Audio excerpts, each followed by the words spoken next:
So today, one of my colleagues got an email from a scammer who said that they had compromised the computer, that they had filmed them doing lewd acts, and that unless they met their demands, paid $500 worth of Ripple or whatever it was, some kind of cryptocurrency, that they would leak these images. They also had supplied as proof that they had compromised my colleague's account. They'd supplied one of his previous passwords that he'd used, or a password that he uses. Now, he was obviously really concerned about this, and so he's come to me. So my name's Blair, I'm a criminal investigator, and I specialize in all things frauds and scams. This is what I do on a daily basis. If this is you and you have received this email, this is the advice that I gave him. So number one, they haven't actually compromised your account. If they had compromised your computer and they've been able to log into your computer and do all these things that they're claiming to do, why haven't they locked up your computer? They would have just locked it. They would have installed malware. They would have installed some kind of ransomware, and your computer would be unusable until you paid such demands, like a ransomware. They wouldn't send you an email saying, hey, we can do these things. They would just do them. So that's the first thing, right? So it hasn't happened.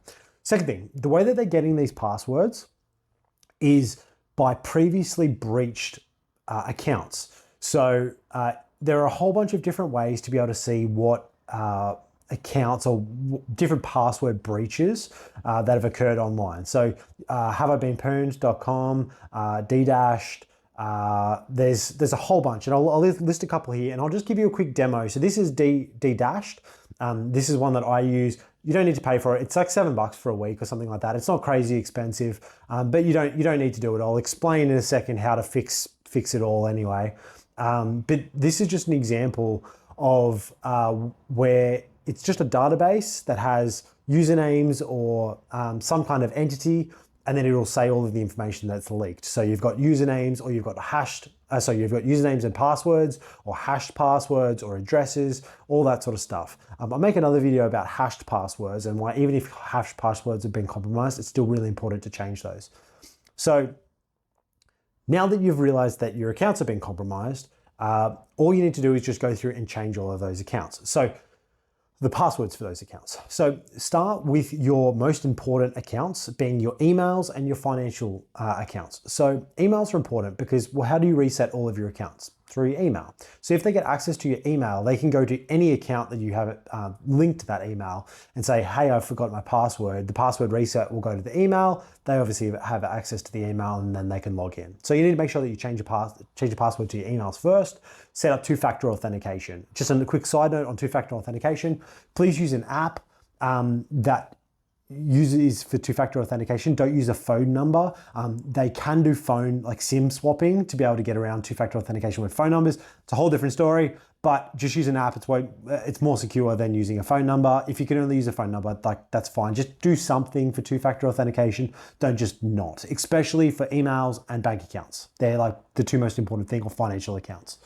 Then jump into your financials, change your passwords, go through that. If you're using the same password for all of your different accounts, that's a big no-no. As you probably already know, like we all know that, but we all just do the same shit. Just use a password manager. Password managers are a really simple way to be able to manage all of your passwords, hence a password manager. So I personally use 1Password. I also recommend Dashlane. I also recommend Bitwarden. They're pretty much my three. If you're gonna go free picks, then Bitwarden is free. It'll work iOS and on Apple and Windows, Android devices. If you want to go paid, I would probably go 1Password or Dashlane. They're my two suggestions for that.